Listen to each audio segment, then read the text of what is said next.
اب میں چند وظائف بھی آپ کو بتا دیتا ہوں کہ رات کی عبادت کرنی کس طریق پر ہے، طریقہ مسنون بتا دیتا ہوں اچھا، جو بہت سارے بزرگوں نے، اولیاء نے، صلحاء نے حضور علیہ الصلوۃ والسلام کی مبارک سنتوں سے اخذ کر کے بیان کیا۔ ایک تو اس رات کے معمولات میں آپ یہ رکھیے گا کہ قرآن مجید کی تلاوت کریں۔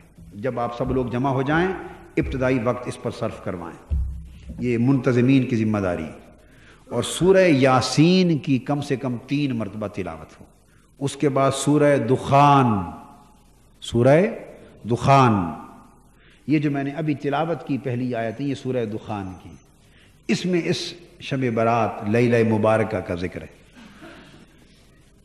میں نے پہلی 8 آیتیں تلاوت کی، پہلی آیتیں تلاوت کی، تو بہتر ہے کہ کم سے کم 3 بار اس سورہ دخان کی تلاوت کی جائے، سورہ یاسین کی اور پھر سورہ دخان کی 3 بار تلاوت کی جائے۔ اور بزرگوں میں سے بعضوں نے یہ بھی فرمایا کہ اگر پوری سورت کوئی تلاوت نہ کر سکے تو اس کی یہ پہلی 8 آیتیں کم سے کم 30 بار ان کی تلاوت کی جائے۔ یہ جو 8 آیتیں میں نے پڑھی الاولین تک، حامیم سے لے کر الاولین تک 8 آیتیں 30 بار ان کی تلاوت کر لی جائے یا پوری سورت 3 بار پڑھ لی جائے۔ اس کے بعد تیسرا پھر وقت لگائیں ایسا کم سے کم 100 بار، اور اگر کچھ لوگوں کے پاس الگ معمول ہو تو زیادہ 1000 بار بھی کر سکتے ہیں۔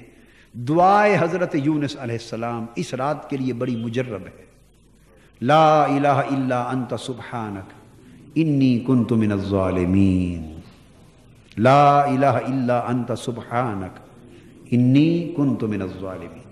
ایک تسبیح تو کم سے کم اس کی رکھ لیں، اگر کوئی زیادہ بھی پڑھنے کی فرصت ملے تو برکت ہے۔ اسی طرح ایک تسبیح استغفار کی، استغفر اللہ العظیم الذی لا الہ الا هو الحی القیوم واتوب الیہ۔ اور ایک تسبیح کم سے کم درود پاک کی، درود پاک مختصر، اللہم صلی علی سیدنا و مولانا محمد وعلی آلہ وصحبہ وبارک وسلم۔ اور اس کے بعد اس رات ضرور کرائیں صلاۃ التسبیح، جیسے لیلۃ القدر میں ہم 27ویں کی رات کراتے ہیں، تو یہاں پھر پہلے ان اوراد اور وظائف کا وقت ملے، پھر صلاۃ التسبیح ہو، صلاۃ التسبیح۔ صلاۃ التسبیح کے ساتھ کچھ وقت مزید نوافل کا الگ بھی دے دیا جائے۔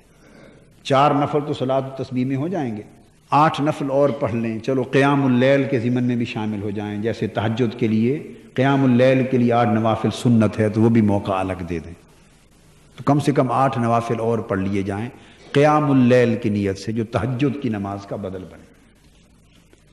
جو پچھلی رات تھوڑی دیر سو کر اٹھ کے پڑھ سکیں تو 8 نفل اس وقت پڑھ لیں، اور جو ساری رات جاگیں تو وہ رات میں نصف شب بھی پڑھ لیں، اور اس کے بعد پھر حلقہ ذکر کریں کچھ دیر، اس کے بعد حلقہ ذکر کریں، حضور علیہ السلام کی نعت شریف کی محفل بھی کریں، اور آخر پہ حلقہ ذکر کریں۔ نوافل کے بعد نعت شریف کی محفل کریں اور حلقہ ذکر کریں، تاکہ اس طرح تمام برکتوں کے ساتھ اس رات کو معمور کر لیا جائے۔ اور ایک دعا آپ کو بتا دیتا ہوں، مختصر ہے، جو کثرت کے ساتھ اس رات نوافل کے دوران بھی پڑھتے رہیں، ہر 2 نفل پڑھیں تو دعا کر لیں، پھر اگلے 2 نفلوں کے بعد دعا کریں، صلاۃ و تسبیح کے بعد بھی پڑھیں، قیام اللیل کے بعد بھی پڑھیں، اور چاہیں تو تسبیح بھی اس دعا کی کر لیں۔ وہ دعا حضور صلی اللہ علیہ وآلہ وسلم نے ام المومنین حضرت عائشہ صدیقہ رضی اللہ تعالیٰ عنہا کو تلقین فرمائی تھی لیلۃ القدر کے لیے، اور بزرگوں نے چونکہ بڑی لیلۃ القدر کی خاص دعا ہے تو لیلۃ الشعبان کے لیے بھی اس کو مقرر کیا، جس میں فرمایا اللہم انک عفو کریم تحب العفو فاعف عنی۔ مختصر تو اس طرح بھی پڑھ سکتے ہیں اللہم انک عفو، یہ حدیث پاک سے ثابت ہے، حضور علیہ الصلوۃ والسلام کی تلقین فرمائی گئی دعا ہے، کہیے اللہم انک عفو تحب العفو فاعف عنی۔